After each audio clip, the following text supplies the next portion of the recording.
Hello ladies and gentlemen, and welcome to Fallen London. Today we're going to be taking a look at October's exceptional story, The Shape of Infinity. But as always, at the start of a new exceptional story, I encourage you to play these yourself. There are spoilers ahead. Become an exceptional friend, support Failbetter. Not only do you get access to these stories, you also get extra cards in your opportunity deck, and another candle, extra outfit slots, and various other useful things. But without further ado, let's actually start my nightmare, because I am not very good at maths. You awaken in the back row of a mathematics lecture, with no recollection of how you got here. The professor drones on about diagonal arguments in ultra-finite space, and two thoughts occur to you. First, if you fail to demonstrate your understanding of the material, you will be punished. Second, you are woefully unprepared. Right, so we can either try to take notes, hopefully half marks count for something, or we can ask to borrow a fellow student's notes. Maybe they understand something you don't. Please? Let's try to take half notes, I'm sure it'll be fine. As you write down what you see on the chalkboard, you notice something concerning. None of the symbols are actually numbers. They swim and squirm across the chalkboard, lively, yet meaningless. And now, the professor continues with sudden vigour, we have a very special guest, the number 7. A pair of assistants wheel out a metal table, upon which a writhing, screaming 7 has been strapped. Its eyes roll around its head. Its many limbs pull fervently at leather restraints. The professor notes the awe in the audience. Who would like to cut it open? Sure. If anyone is going to kill the number 7, it should be you. You march to the front of the class, passing by hundreds of faceless students, and take the scalpel in hand. The professor eyes your boldness with great interest. The scalpel rests coldly in your hand, a harsh contrast to the hot breath and spittle spraying from the 7's many mouths. Its eyes roll in anger, carving your form into its memory. All non-eyes of the faceless crowd are on you. If you fail this task, something terrible will happen. Well, the professor asks, won't you begin? So we can begin the vivisection. The first incision is the hardest, or we can refuse. You cannot do this. You must not do this. In for a penny. You start with what you believe to be the 7's torso. You push the scalpel into its skin. It screeches in pain. You continue slicing across its body. It writhes with hate. In one swift motion, it knocks over the surgical table, spilling onto the floor. A restraint comes undone, then another, then another. The 7 barrels through the crowd of students and out of the classroom, leaving a trail of viscera in its wake. It locks eyes with you as it leaves. You will not be forgiven for this. You awaken from the recurring dream with a sweat. Every night for the past week, you've dreamt of that horrible class. This must stop. Apparently I've been afflicted with the treachery of primes. This really is my nightmare. Perhaps the Royal Society of Mathematics has an answer. Here we are, the Royal Society of Mathematics. In Somerset College, in a lecture hall strikingly similar to the one of your nightmares, the Royal Society of Mathematics takes its meetings. An old acquaintance, an acute geometrician, meets you after one of these meetings. They patiently listen to your tale of nightmares and numbers, nodding the entire time. Afterwards, they cock their head, as if to say, "What do you want to know?" Let's ask about your recurring dreams. The lecture hall, the knife, the screaming 7. Ha! You aren't the first, you know. The acute geometrician begins. 12th, maybe. 15th. The Society keeps track of public sentiment against mathematics. It's best if we're only slightly scary. You learn the following facts. First, these nightmares have been occurring to people all over the city. Second, the rate of their appearance is growing exponentially. Third, if the rate of increase continues, the nightmare will be happening to everyone by the end of the month. Sorry, the acute geometrician intones. Not the best news. Is there anything that can be done about the dreams? There must be something, surely. Not my field, unfortunately, the acute geometrician gives a wan smile. We've asked all members if they've been causing nightmares. None have come forward. More annoyingly, none of us have had the dream, so we can't investigate for ourselves. Something I've learned, though.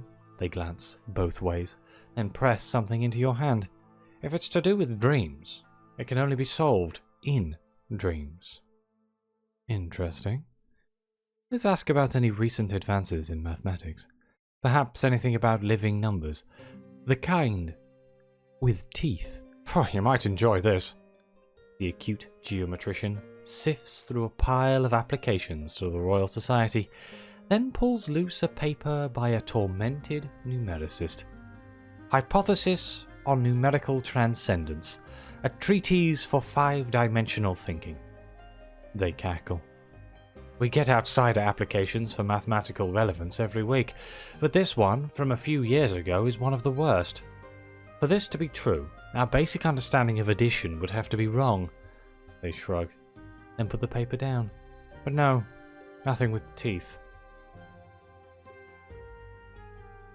Now let's say goodbye. We've learned all we can. The acute geometrician grumbles as they return to their work. Nice seeing you. Good to know I'm useful. Okay, so it looks like our next step is delving into dreams. Something is wrong with your dreams. What, precisely, is unclear. However, you've lived in London long enough to know that there are several paths to the other side of the mirror. You may investigate your mathematical nightmares through several routes. If none of these options are available to you, you may attempt to draw a dream card from the London deck. That's interesting. So we can either investigate from our Parabolan base camp. Free access to Parabola gives you a clear-headed approach to the land of dreams. Or we can take a heavy dose of prisoner's honey. To sleep with direction, sometimes chemical assistance is necessary. Let's investigate from our camp. A step through a honey-smeared mirror brings you once more to your Parabolan base camp.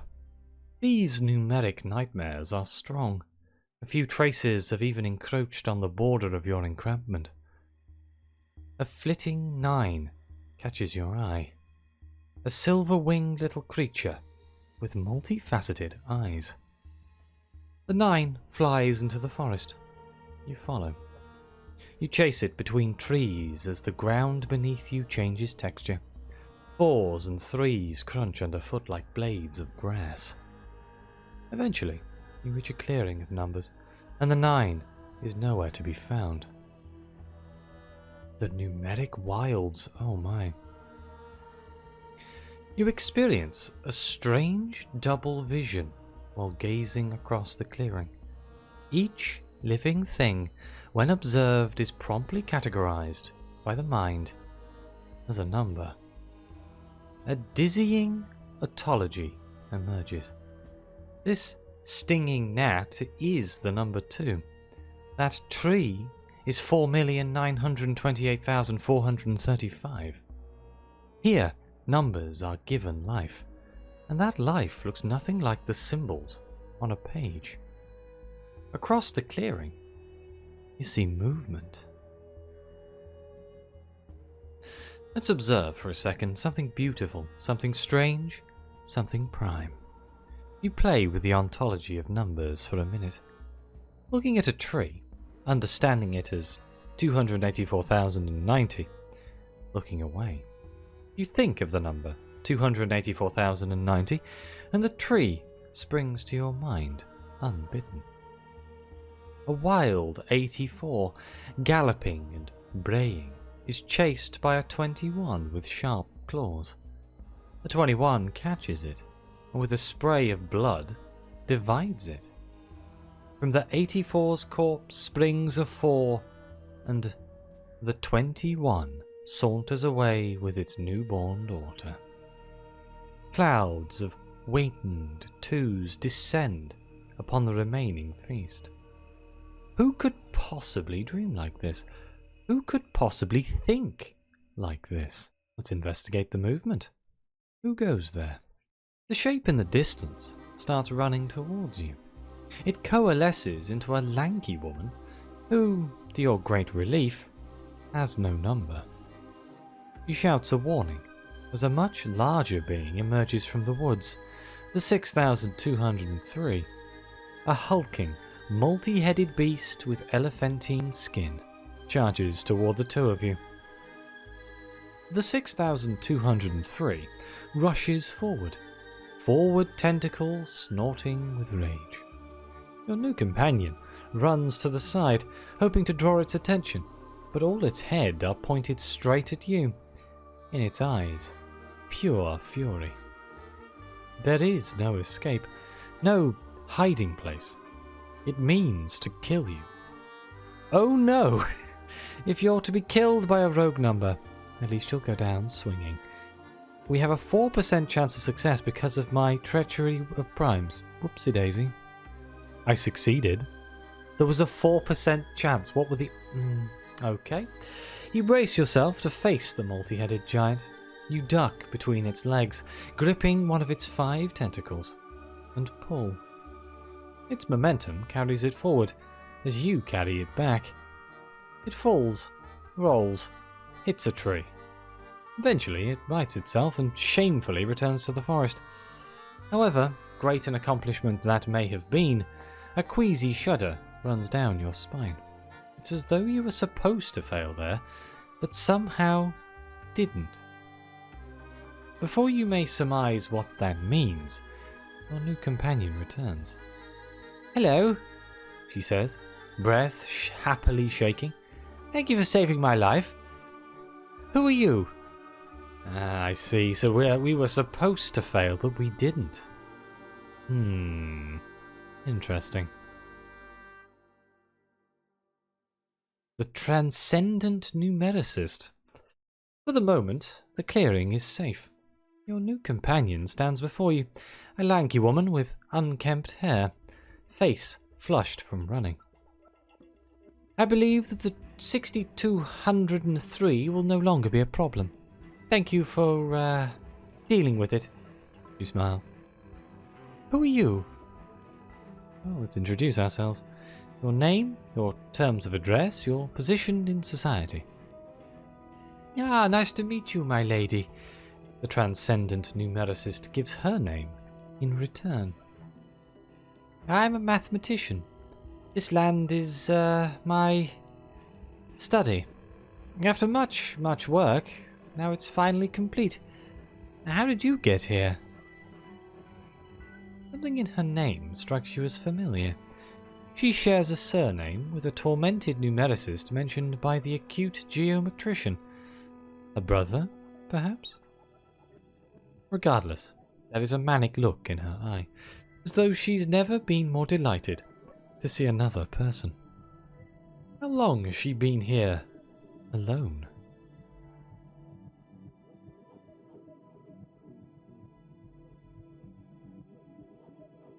For a moment, the clearing is safe.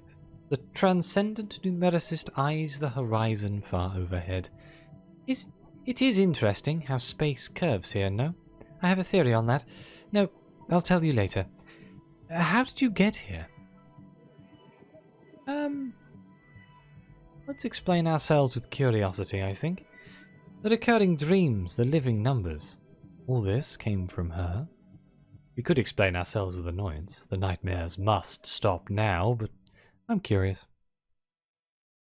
Yes, the Transcendent Numericist yelps. Well, almost. The dream is mine. I had some help solidifying it.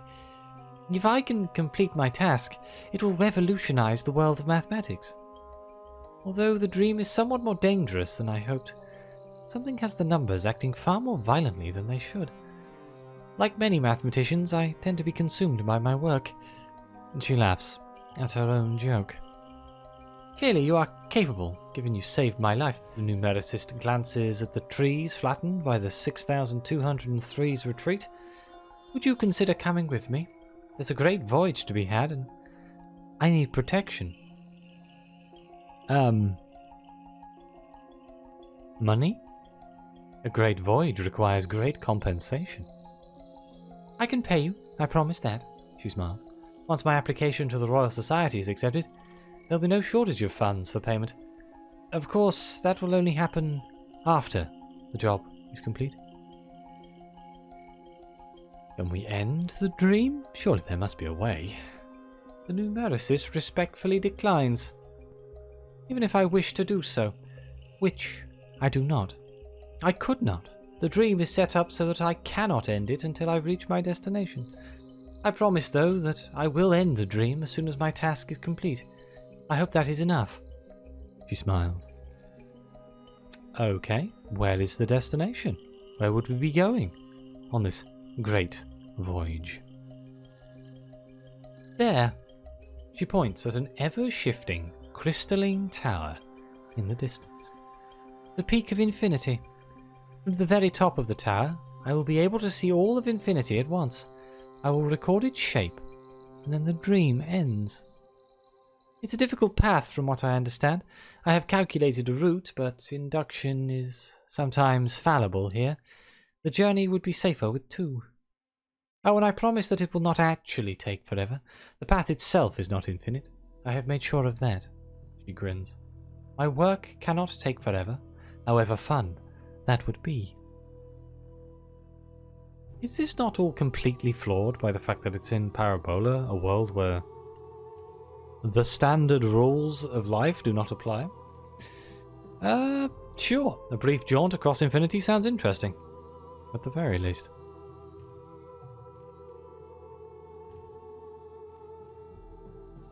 Thank you, she yelps. It has been so long since I have had company. There are so many sights I wish to share. Let us go. The two of you set off together towards the ever-shifting tower in the distance, its endless crystalline facets twinkling in the null sun. As you exit the clearing, you see something in the corner of your eye. You turn back. For a brief moment, lurking in the tree line opposite, a wounded Seven watches you. Oh no. After some hours of walking through the forest of numbers, your mind has grown accustomed to the double vision of the Transcendent Numericist's dream. You step around a newborn... Oh, that's a really big number. It's not million. Billion? Trillion? Oh dear. 13748927923874110. In its vast fleshy trunk piercing the earth. The numericist walks alongside you, pointing out exceptional numbers and providing guidance when necessary. In the path ahead, you notice a small crack in the ground. Okay. So, we passed the monstrously hard check. This is an easy check. What are the odds we fail it? Step over the small crack in the ground. Hardly worth mentioning, really.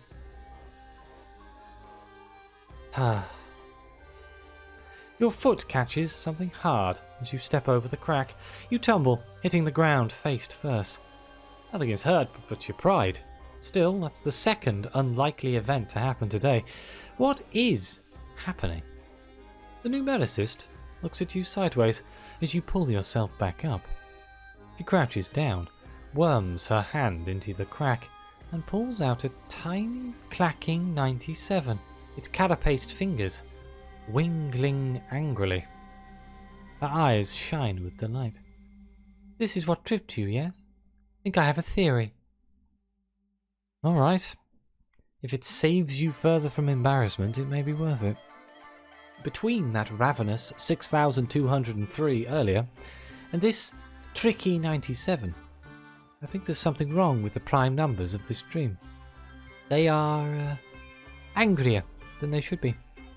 She furrows her brow, then grins. I don't know why. How delightful.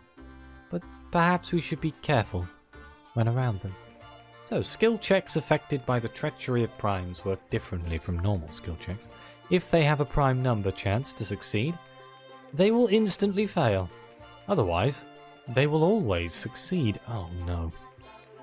Okay. Small problem. And hear me out here. I'm a man who's always been fascinated in history and languages. Not maths. I don't know my prime numbers. Oh no. Let us test this theory, shall we? The numericist gestures towards a cliff face. The path forward is up there. We must climb.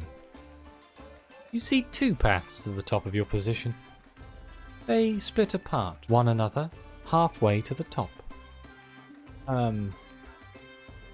We can take the left path, across a gap, around a hole in the wall, and up to the top.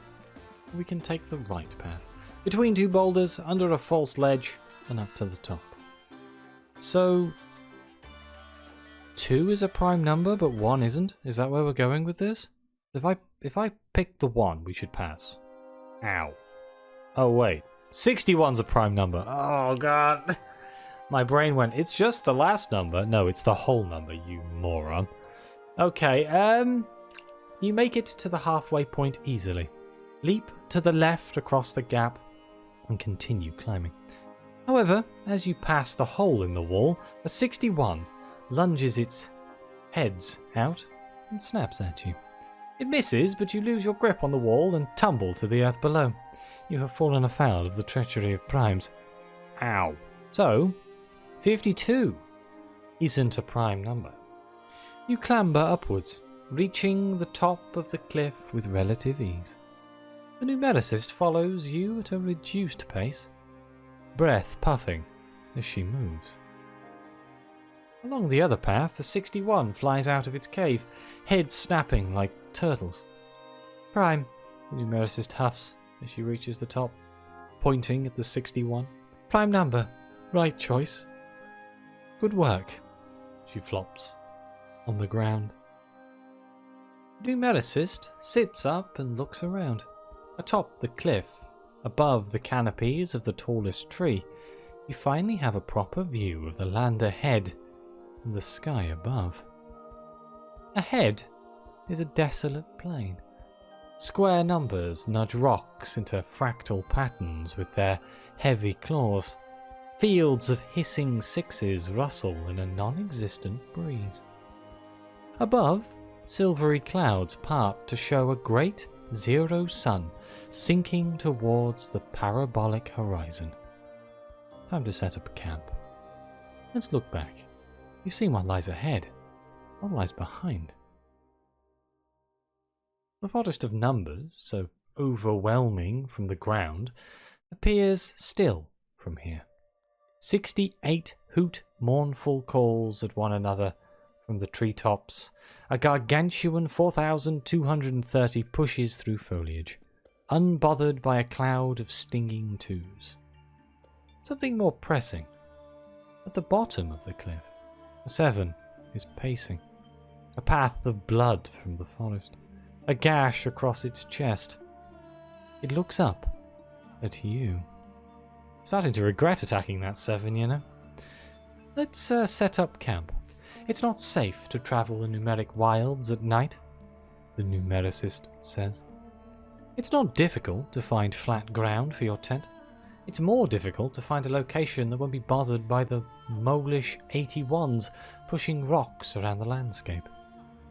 Eventually you find a spot devoid of their beloved stones, partially shaded by a lone tree, a 92,849,012, as it insists on being known. This will do nicely. The numericist grins as she starts assembling her tent.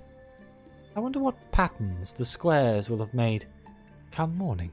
The campsite sits beneath a lone 92,849,012, its branches fluttering in the one light.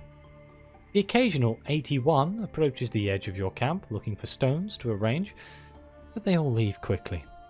The Transcendent Numericist has lit a fire. You are safe for the time being.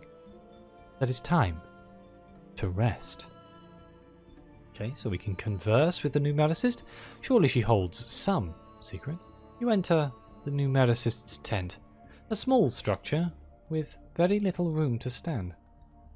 The numericist sits on her bedroll, looking between various charts and figures, her brow furrowed and lip bitten. The numericist tilts her head up at you. About me? She smiles, almost embarrassed. I am an open book. Ask away. Ooh. We have limited time to ask questions. Let's inform the numericist that you're being stalked by the number 7. I feel like she may actually have a solution for this. She says after listening to your tale. That is concerning. I apologize that my dream affected yours. It is astounding, though, that such a beast might persist between sleeps. If it truly is the same 7, he must have a wonderful grudge against you. She tilts her head. I wonder if that is why the primes seem to dislike us. They would certainly share a kinship, she yelps in laughter, then covers her mouth. Ah, sorry. Let's ask her about her papers from the Royal Society. They mentioned someone with the same last name. Her brother, perhaps? Or she submitted them with a male name. Not unheard of. She blushes upon hearing your question. No brother, just an old name, before I learned to think more clearly. Moving to London has been very educational in many respects. I was one thing before I moved here. I am something else now. Who knows what I may be in the future? The Transcendent Numericist laughs. But for now, I am myself, as I best know how. Oh, okay, that makes sense. Where are you from? Her accent is somewhat difficult to place. Ah, you noticed. Yes, I'm from the surface, she grins. All over it. I studied in Berlin, among many other places. I moved down here 4 years ago? 6? She seems unsure. Amongst you and me, I will say that I like London quite a lot. But being able to see the sun was very nice too. She looks up at the roof of her tent. Sometimes any ceiling is too much. I wish I could go back someday. Something lurks in the shadows. It was a pretty terrifying thing to read right there as I was moving through these things. What are your motivations? Why did she create this dream? The numericist sighs. I was once a respected mathematician back on the surface. However, some of my ideas were not accepted. He looks away. I moved to London 5 or so years ago, hoping the minds would be more open. Londoners are very accepting about many things, I've found. He gives a faint smile. But not so much it's mathematicians. It is always more proof, more rigour. So here, I may find that proof. Maybe then, I will be respected again. Something is watching us, we should go. Goodbye, the numericist chirps as you exit her tent. Outside, an 81 trundles by, rolling stones into inscrutable patterns. And before we move on to the next part of the story, I think I will end this first episode here. I am liking the fact that we have ways of breaking halfway through stories these days. That's a very nice touch. And hopefully you enjoyed this story. I apologise for my terrible understanding of basic maths. It's something that comes up a lot in my life. And please like, subscribe, let me know what you think. Your comments are greatly appreciated, especially on a first episode in a new story. It really does help push these to other people and expand my channel. Thank you again to the members of the channel and the coffee supporters. It really does mean the world to me, and as always, I'll see you next time.